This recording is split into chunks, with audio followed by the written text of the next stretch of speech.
Hello, Stephen White, Steve Arts 89.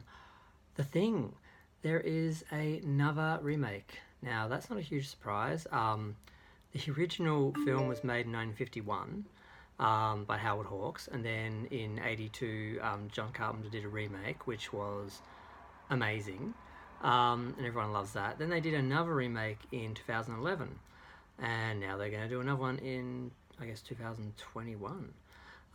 The interesting thing about it, though, is that they're not just remaking the film, they are actually going back and going deeper into the original source material because the first film was based on a novella called Who Goes There by John Campbell, which was done in 1938. But that was actually a cut down version of another book called Frozen Hell, which I don't know if it was cut down because it was too gory or too complicated, or I don't know why, but they cut it down to a novella. The novella was turned into a film, and now Blumhouse is going to do the new remake, and they're planning to, I guess, do a more expansive story and focus on the whole story. And the novella was, I think, re-released recently, resurrected. Not the novella, the novel, the actual full novel as it originally was intended to be released. And I haven't read that. I have no idea what the differences are. But I'm kind of, that's the part I find curious, the fact that they're not just remaking the film, they're going to remake the whole story or expand on it. And I'm not sure if that's going to work. One thing that another person I saw talking about this kind of pointed out, and I kind of felt the same, is that what made the original film and the remake, and I guess the second remake, work was that they were these small insular stories where you're just suddenly just in this science camp out in the middle of the Arctic or wherever it is. You're out basically out in the snow, um, alone, with nowhere to go, nowhere to escape, stuck with an alien that can change shape and hide in people. So that worked. That was scary. That was its own thing. I'm not sure how showing the aliens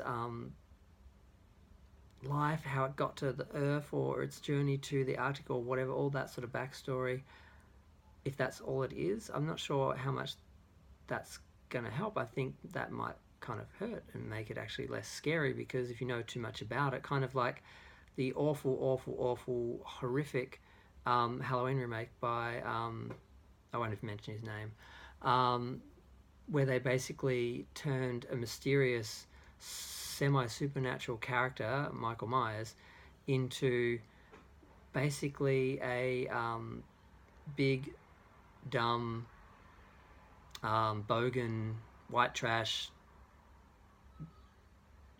guy who was just like abused by his family and just killed people. There was really no mystery to him. We just watched him be abused and grow up and then escape from jail and be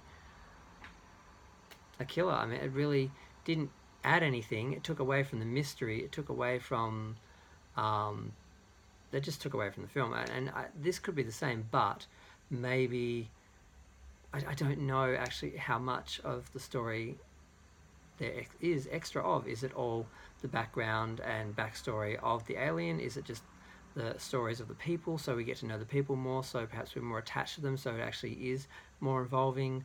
Or does more happen afterwards? I mean, is there an ending? Is there more to it? Does it end the same? So that's what I'm curious about, what the full story is, and I could probably just find the novel, I'm sure it is available, and just read that. But I think I'd rather see the film, but then again, I'm afraid that it will do what a lot of films and remakes and sequels do, which is go too far, expand too much, water down the original story, what made the original film or story or whatever work. And I'm not sure. Normally a sequel being made or a remake being made of a movie, especially a horror movie, wouldn't interest me that much, and not enough to want to like talk about it.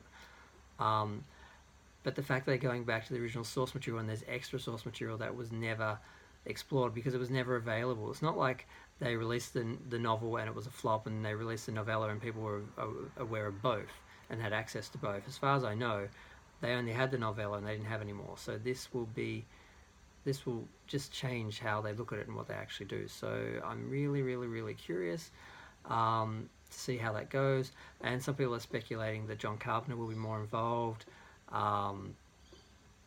That could be interesting, but I'm not particularly impressed with him since Halloween, and he's very much grumpy old man, get off my lawn, get off my film's lawn.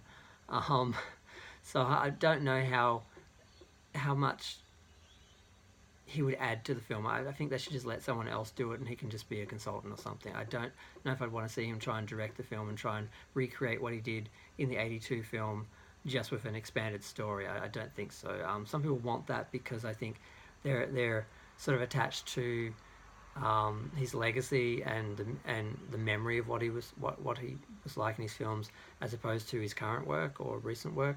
So yeah, I'm curious to see how it goes.